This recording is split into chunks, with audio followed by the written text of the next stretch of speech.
Doc. So today I will be performing the near point convergence or the NPC, and the purpose for this test is to determine the patient's ability to converge eye while maintaining fusion.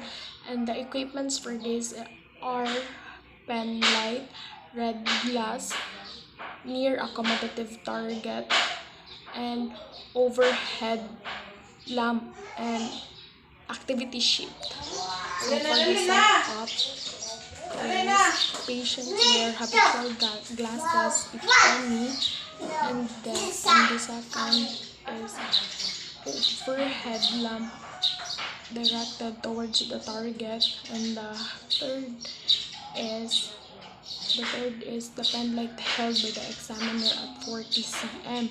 So for the procedure is instruct the patient to fixate at the pen light and ask the patient if how many target can be seen. So the second for the second is if the target is double, move the pen light away until she reports single. And then the last one is move the target and observe the patient. If she reports as a double vision, it indicates as the patient loses fixation or the break point. Good morning, ma'am. So today we'll be performing near point convergent. Ma'am, igna lang ko if mo double siya o mo single ha. Dire lang kalamtaw. Double, single, double.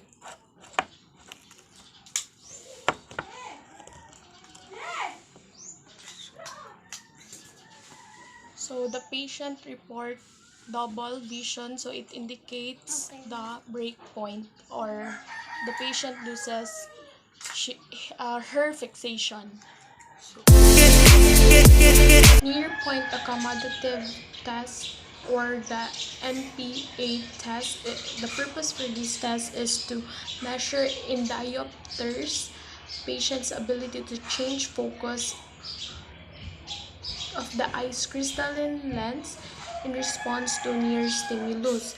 So the equipments are occluder, near chart, and overhead lamp, tape measure, and the activity sheet.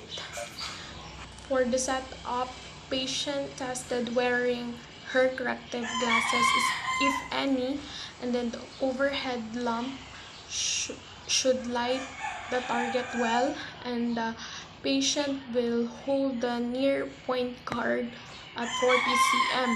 So for the procedure, examine the right eye first and occlude the OS. So place the near card point at the patient at 40 cm and instruct the patient to move closer the near point card and report if it blurs, and when it blurs, measure the distance in centimeter between the card and the patient's back lane. And the fourth one is the linear distance must be converted into diopters by dividing the NPA and into 100, and do the same process, occlude the OS and examine the right eye. So now we will be performing the near point accommodation. First, I will examine your right eye.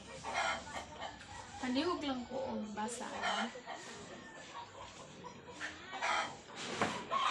Nya igna ko if dire na lang.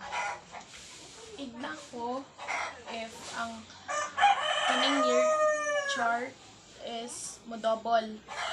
Nya i-steady lang og asa siya ni double ha. Right eye. Remove slowly.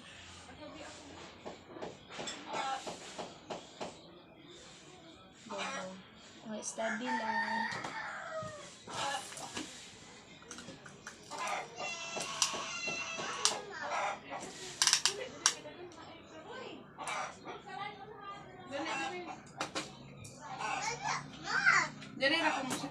Kaya ma-watch ko You nila. will go to your left eye. Tawa, ma-watch ko nila. Yan na Japanese. Move slowly.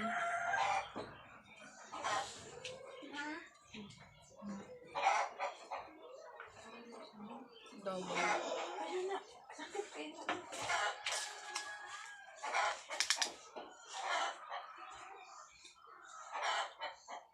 Wala na sila diri.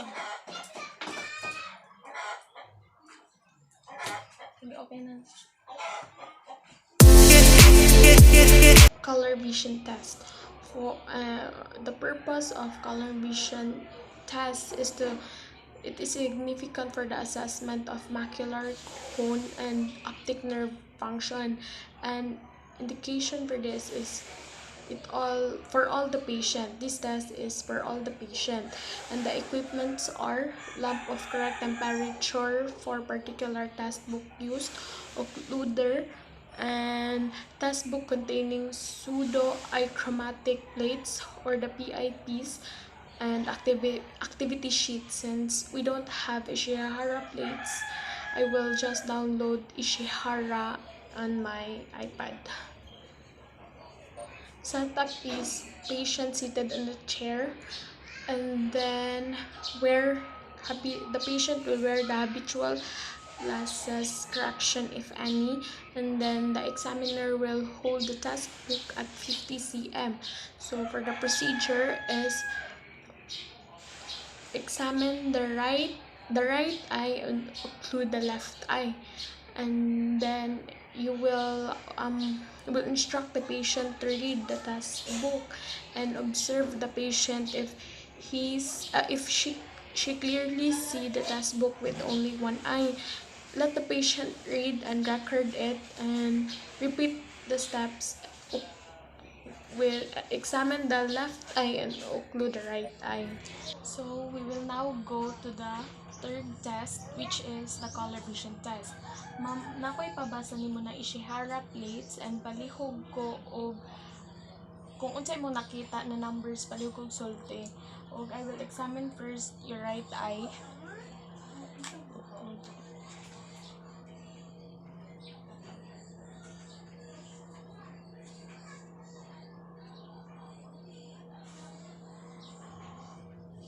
Right eye ko na. Palihog ko.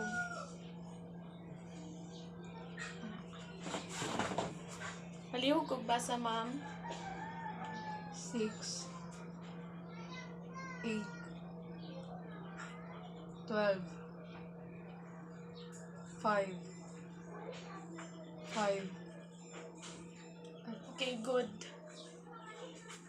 Your left eye. Basa lang yapon. 6, 8, 12, 5, 3. Okay, good. The last test is the Hirschberg test. The purpose for this test is to determine the approximate position of visual axis of the eyes under binocular condition at near. So the equipments for this test are occluder, pen light, and activity sheet. So for the setup, patient seated in a chair, and then corrective glasses, wear corrective glasses if any, and the examiner will hold the pen light. So for the procedure is patient seated in a chair 50 centimeter away. Move the pen light towards the patient and examine the OD and occlude the OS. So remove the occluder on a patient's both eyes to examine the corneal light reflexes. Compare the location of corneal reflexes of two eyes where they are located with the eye fixating separately. If reflexes are same relative position of the two eyes, so it means that the patient did not have strabismus. And if reflexes are not the same, the patient has strabismus. We will now go to the last test, which is the Hirschberg test. Then I will examine first your right eye. I will do there. Right eye. Include the OS.